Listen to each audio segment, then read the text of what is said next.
నమస్కారం. Breakfast show ప్రేక్షకులందరికీ మహాశివరాత్రి శుభాకాంక్షలు.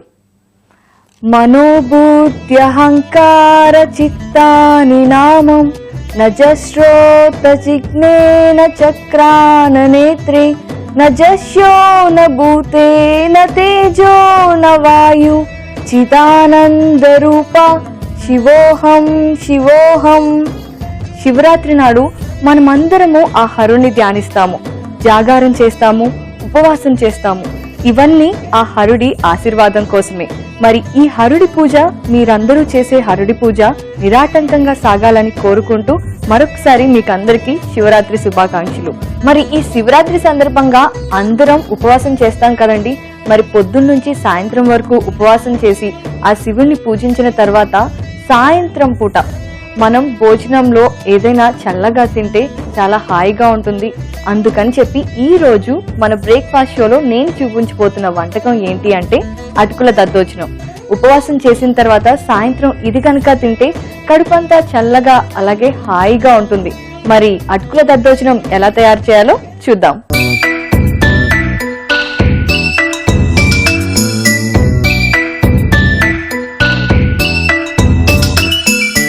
అటుకుల దద్దోజనం తయారు చేసుకోవాలంటే ముందుగా ఏం చేయాలి అంటే అటుకులని పెరుగులో నానపెట్టుకోవాలండి. పెరుగులో శుభ్రంగా కలిపేసాను అటుకుల్ని. ఇవి బ్రౌన్ అటుకులు అన్నమాట, అందుకని ఎక్కువసేపు నానపెట్టుకుంటే మెత్తగా అవుతాయి. మామూలు అటుకులు అయితే జస్ట్ తడిపి తీస్తే సరిపోతుంది, కానీ బ్రౌన్ అటుకులు కాబట్టి నేను పెరుగు కలిపేసి పక్కన పెట్టేశాను. ఇప్పుడు నెక్స్ట్ మనం ఏం చేయాలి అంటే పాన్ పెట్టి స్టవ్ ఆన్ చేసుకొని కొద్దిగా నెయ్యి వేసుకుందాం. ఇందులో మామూలుగా మనం ఉపవాసం అవి చేసినప్పుడు జనరల్ గా ఏం చేస్తాము అంటే అన్నం తినేస్తాం కదా. కానీ ఏంటి అంటే అన్నంలో కార్బోహైడ్రేట్స్ అవన్నీ ఉంటాయి. అండ్ ఉపవాసం చేసినప్పుడు పొద్దున్నుంచి మనం ఏమి తినకుండా ఉంటాం కాబట్టి గ్యాస్ ఫామ్ అయిపోయి ఉంటుంది. సో అలాంటి టైంలో రైస్, కూరలు అవి తిన్నప్పుడు ఏమవుతుంది అంటే ఎసిడిటీ వచ్చే ఛాన్సెస్ ఎక్కువ ఉంటాయి. అండ్ అలాగే మనం పెరుగుతో కలిపి తింటున్నాం కాబట్టి ఎసిడిటీ, గ్యాస్ ఏదైతే వచ్చే ఛాన్సెస్ ఉంటాయో వాటన్నిటిని తగ్గించే ఛాన్సెస్ ఎక్కువ ఉంటాయి అన్నమాట. అందుకని చెప్పి నేను అటుకుల దద్దోజనం చేస్తున్నాను. నెయ్యి చూసారు కదా, కరిగిపోయింది. ఇప్పుడు మనం ఏం చేయాలంటే ఇందులో బాదం పప్పులు వేసుకుందాం. మరి రాత్రంతా జాగరణ చేయాలి అంటే బోల్డ్ అంత బలం కూడా కావాలి కదండి. నీరసం వస్తే మనకు తెలియకుండానే నిద్రపోతాం. శివుడేం ఫీల్ అవుడు అనుకోండి, రేపు పొద్దున్న లేచాక మనమే ఫీల్ అవుతాం. బాదం పప్పులు వేసి కాసేపు వేగనిద్దాం.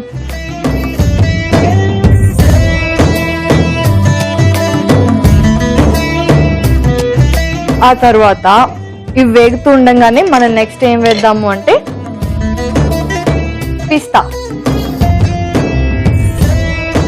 ఇప్పుడు నేను జీడిపప్పు వేస్తున్నాను.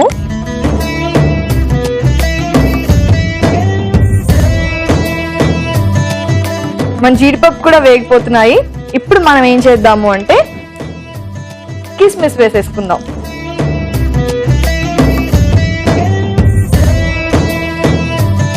కిస్మిస్ కూడా బాగా కలుపుకుందాం.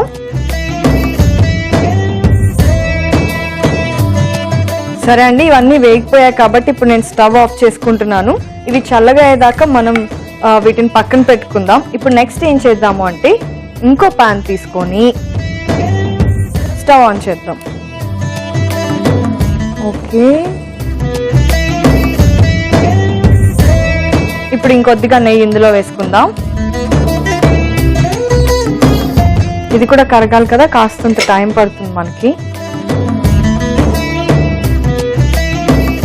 నెయ్యి కరిగింది కదండి. ఇప్పుడు మనం ఏం చేయాలి అంటే ఆవాలు వేసుకుందాం. ఇవి వేగేటప్పుడు మనం ఇంకేం వేసుకోవాలి అంటే జీలకర్ర.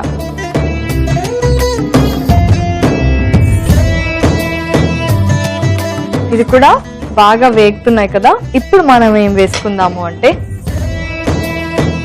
కరివేపాకు.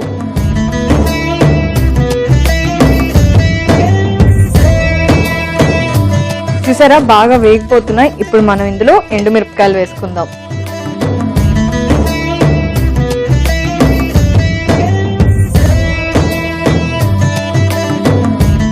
దేవుళ్ళందరిలో ఈజీగా వరాలు కావాలి అంటే ఆ వరాలను ఇచ్చేది మాత్రం శివుడేనంట.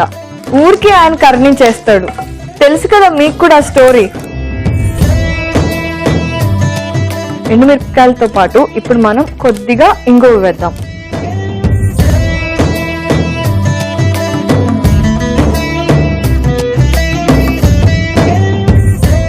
సరే అండి, అయిపోయింది మన తిరగమాత. ఇప్పుడు ఆపేసుకున్నాం స్టవ్ని. ఇప్పుడు నెక్స్ట్ మనం ఏం చేయాలి అంటే, నేను ముందుగానే చెప్పాను కదా పెరుగులో నానబెట్టుకున్నాను అటుకులు అని చెప్పేసి, వాటిని తీసుకొని ఇందులో ఏం చేయాలి అంటే ఫస్ట్ సాల్ట్, టేస్ట్కి సాల్ట్ చాలా ఇంపార్టెంట్ కాబట్టి సాల్ట్ వేసుకోవాలి. సాల్ట్ వేసుకొని బాగా కలపాలి. పెరుగులో నానబెట్టాను కదా, ఇప్పుడు అదంతా పీల్ చేసుకొని అటుకులు మెత్తగా అయిపోయాయి. ఆ తర్వాత ఇప్పుడు మనం ఏం చేయాలి అంటే, ఇందులో ఆల్రెడీ తీసి పెట్టుకున్న దానిమ్మ గింజలు వేసి బాగా కలపండి. బాగా కలుపుకున్న తర్వాత మనం ఇప్పుడు ఇందులో గ్రేప్స్ వేసుకుందాం, ద్రాక్ష పండ్లు.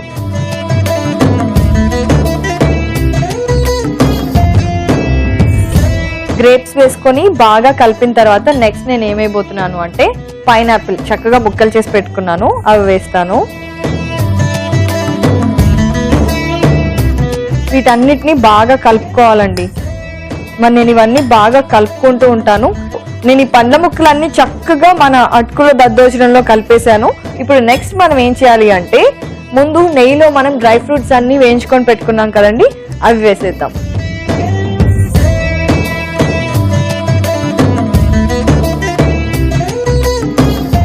ఈ డ్రై ఫ్రూట్స్ అన్నిట్లో పిస్తా, బాదం, అలాగే జీడిపప్పు అన్నీ ఉన్నాయన్నమాట.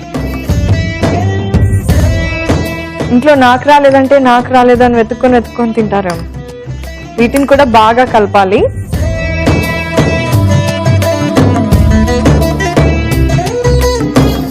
బాగా కలిపేసాను. ఇప్పుడు నెక్స్ట్ ఏం చేయాలి అంటే, మనం తిరగమాత వేసుకున్నాం కదా, ఆ తిరగమాతను కూడా మనం ఇప్పుడు అందులో వేసేసేయాలి.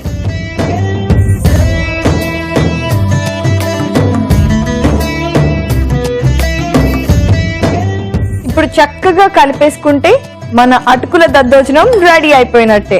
కాకపోతే బాగా చక్కగా కలిపేయాలి, అన్ని బాగా కలిసేటట్టు. అదొక్కటే కీ పాయింట్ ఇందులో. అండ్ ఇంకొకటి, ఒక 15 నిమిషాల ముందే అటుకుల్ని నానపెట్టుకోవడం, నీళ్ళలో కాదు పెరుగులో. మన అటుకుల దద్దోజనాన్ని నేను చక్కగా కలిపేశాను, ఆల్మోస్ట్ రెడీ అయిపోయినట్టే. ఇప్పుడు కనుక సర్వింగ్ ప్లేట్ తీసుకొచ్చుకొని సర్వ్ చేసుకుంటే సూపర్ గా ఉంటుంది. మరి నేను ప్లేట్ తీసుకొస్తాను.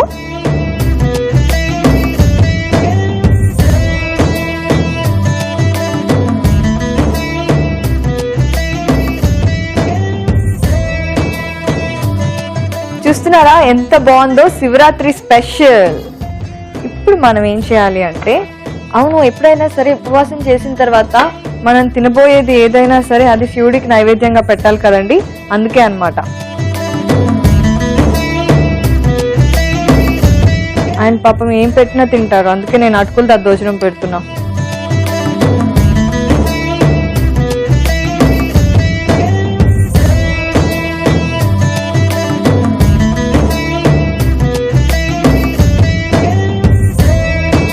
మన శివరాత్రి స్పెషల్ అటుకుల దద్దోజనం రెడీ అయిపోయింది. మరి దీన్ని టేస్ట్ చేసి నేను చెప్తాను ఎలా ఉందో.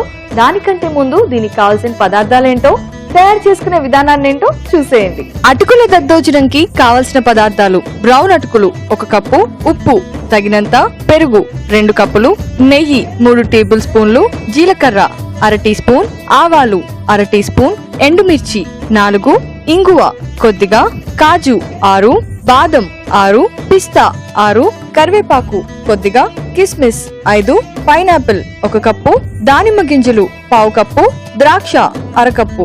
అటుకుల దద్దోజనం తయారు చేసుకునే విధానం: ముందుగా ఒక బౌల్లో అటుకులను పెరుగులో నానబెట్టుకోవాలి. ఒక పాన్ లో నెయ్యి వేసుకొని బాదం, పిస్తా, జీడిపప్పు, కిస్మిస్ వేసి వేయించుకోవాలి. మరో పాన్ లో నెయ్యి వేసుకొని ఆవాలు, జీలకర్ర, కరివేపాకు, ఎండుమిర్చి, ఇంగువ వేసి పోపు పెట్టుకోవాలి. ఆ తర్వాత పెరుగులో నానబెట్టుకున్న అటుకులలో ఉప్పు, దానిమ్మ గింజలు, ద్రాక్షలు, పైనాపిల్ వేసి బాగా కలుపుకోవాలి. చివరిగా వేయించుకున్న డ్రై ఫ్రూట్స్, పోపు మిశ్రమం కూడా వేసి బాగా కలుపుకోవాలి. చివరిగా సర్వింగ్ బౌల్ లోకి తీసుకొని సర్వ్ చేసుకుంటే ఎంతో టేస్టీగా ఉండే అటుకుల దద్దోజనం రెడీ.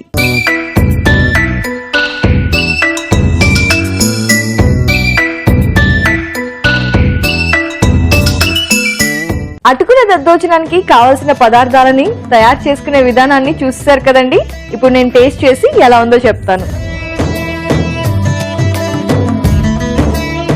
చూడటానికి చాలా బాగుంది. నాకు తెలిసి టేస్ట్ కూడా చాలా బాగుంటుంది.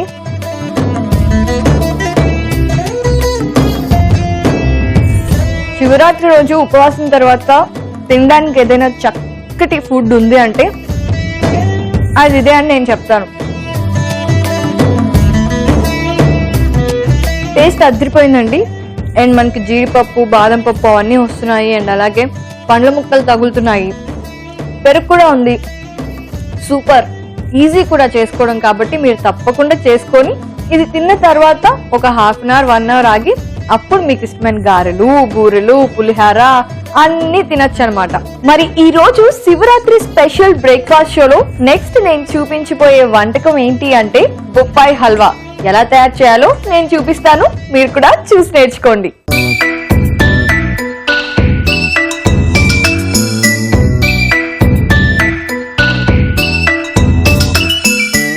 బొప్పాయి హల్వా తయారు చేసుకునే విధానాన్ని ఇప్పుడు మనం చూద్దాం.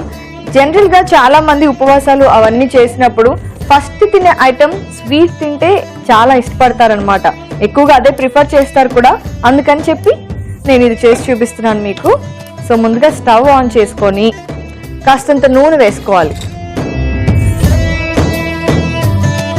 కొద్దిగా నూనె వేసుకొని నేను ముందుగానే బొప్పాయి తురిమి పెట్టుకున్నానండి. సరే, నూనె వేసుకున్నాం కదా. నూనె వేడైన తర్వాత నూనె వేడైంది. మరి ఇప్పుడు నేను ముందుగానే తీసి పెట్టుకున్న బొప్పాయి తురుముని వేస్తున్నాను. ఇది ఖచ్చితంగా పచ్చిదనం పోయేంత వరకు మనం వేయించుకోవాలి. అప్పుడే మన హల్వాకి అసలైన టేస్ట్ వస్తుంది. బాగా వేయించండి చక్కగా. ఈ పచ్చిదనం పోవడానికి కాస్తంత ఎక్కువ టైమే పడుతుంది. సో అప్పటి వరకు దీన్ని వేగనిద్దాం. ఈలోపు మనం ఏం చేద్దాము అంటే ఇంకొక ప్యాన్ పెట్టేసుకొని దాన్ని కూడా స్టవ్ ఆన్ చేసుకొని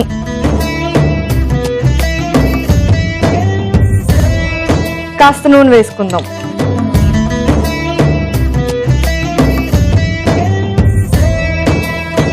ఇప్పుడు ఏం చేయాలి అంటే మనం ఆ నూనె వేగిన తర్వాత దీని పరిస్థితి ఏంటి, బాగా వేగుతోంది చక్కగా.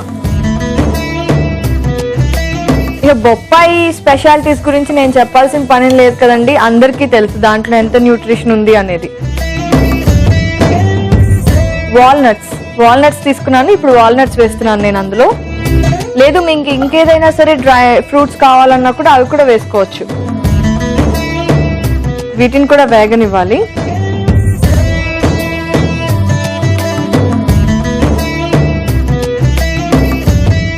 ఓకే, ఇది ఇంకాసేపు అయితే వేగిపోయినట్టే కంప్లీట్ గా.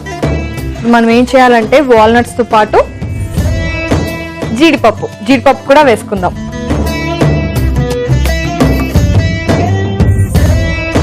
మన బొప్పాయి తురుము బాగా వేగిపోయిందండి. ఇప్పుడు మనం ఏం చేద్దాము అంటే స్టవ్ సిమ్ లో పెట్టుకొని జాగ్రత్తగా పాలు పోసుకోవాలి.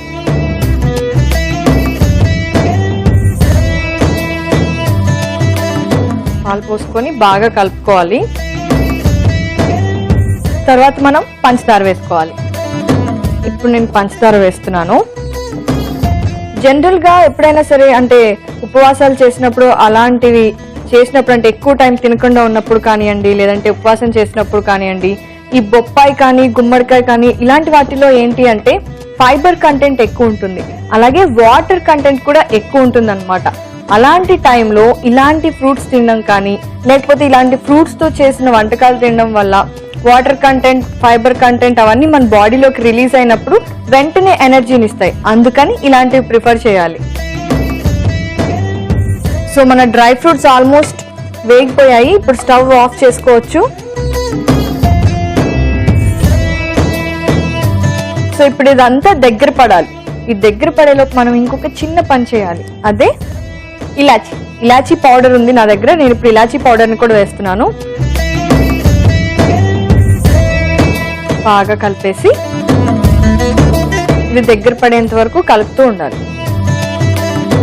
చూస్తున్నారు కదా, ఇది దగ్గర పడడానికి చాలా టైం పడుతుందండి. మరి అంతవరకు నేను కలుపుతూ ఉంటాను. ఇప్పటిదాకా నేను కలుపుతూనే ఉన్నాను. చక్కగా మన బొప్పాయి హల్వా దగ్గర పడిపోయింది అనమాట. ఇప్పుడు ఏం చేయాలి అంటే సర్వింగ్ ప్లేట్ తీసుకొచ్చి బౌల్లోకి తీసుకోవాలి.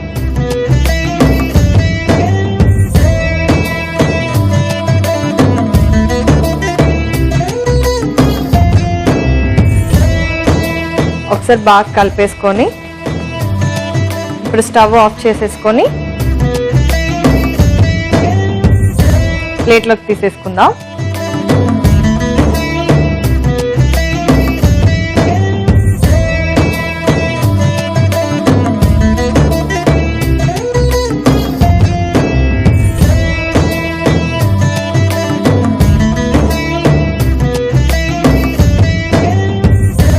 ఇలా తీసుకున్న తర్వాత మనం ఇందాక డ్రై ఫ్రూట్స్ వేయించుకొని పెట్టుకున్నాం కదా, వాటిని కూడా వేసేసుకోవాలి పైనుంచి.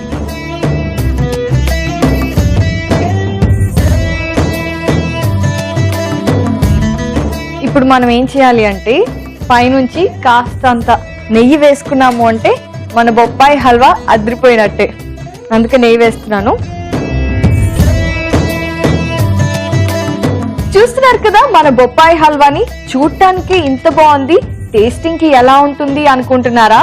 మరి నేను టేస్ట్ చేసి చెప్తాను. కానీ అంతకంటే ముందు మీరు బొప్పాయి హల్వాకి కావాల్సిన పదార్థాలు ఏంటో, తయారు చేసుకునే విధానం ఏంటో ఒకసారి చూసేయండి. బొప్పాయి హల్వాకి కావాల్సిన పదార్థాలు: నూనె 4 టీ స్పూన్లు, కాజు 1/2 కప్పు, వాల్నట్ 1/2 కప్పు, పచ్చి బొప్పాయి 2 కప్పులు, చక్కెర 1/2 కప్పు, పాలు 1/2 కప్పు, యాలకుల పొడి కొద్దిగా. బొప్పాయి హల్వా తయారు చేసుకునే విధానం: ముందుగా పాన్ లో నూనె వేసుకొని బొప్పాయి తురుమును వేసి వేయించుకోవాలి. మరో పాన్ లో నూనె వేసుకొని వాల్నట్స్, జీడిపప్పు వేసి వేయించుకోవాలి. ఆ తరువాత బొప్పాయి వేగాక పాలు, పంచదార, యాలకుల పొడి వేసి ఉడికించుకోవాలి. చివరిగా సర్వింగ్ బౌల్ లోకి తీసుకొని వేయించుకున్న డ్రై ఫ్రూట్స్ వేసుకొని పైనుంచి నెయ్యి వేసి సర్వ్ చేసుకుంటే ఎంతో కమ్మని బొప్పాయి హల్వా రెడీ.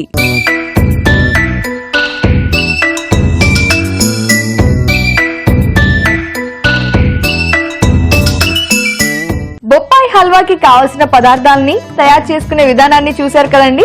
ఇప్పుడు నేను టేస్ట్ చూసి చెప్తానన్నమాట. ఆబ్వియస్ గా బాగుంటుంది, నాకు తెలుసు.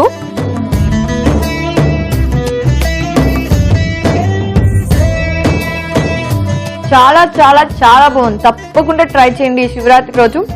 సూపర్ ఉందన్నమాట. నాకైతే చాలా బాగా నచ్చింది. ఎలాగో ఇంట్లో అందరూ ఉపవాసాలు చేస్తారు కాబట్టి వాళ్ళు ఉపవాసం విరమించగానే చక్కగా ఈ డిజర్ట్ తో కనుక మీరు వాళ్ళకి టేస్ట్ చూపించారు అంటే ఆహా ఆహా అనేసి మిమ్మల్ని పొగడ్తలతో ముంచేస్తారు ఈ శివరాత్రి రోజున. సరే, ఇది ఇవాల్టి మన శివరాత్రి స్పెషల్ బ్రేక్ఫాస్ట్ షో. మళ్ళీ రేపు నేను మరో 2 వెరైటీ వంటకాలతో మీ ముందుకు వచ్చేస్తాను. అంతవరకు టేక్ కేర్. మరొకసారి బ్రేక్ఫాస్ట్ షో వ్యూవర్స్ అందరికీ శివరాత్రి శుభాకాంక్షలు. బాయ్.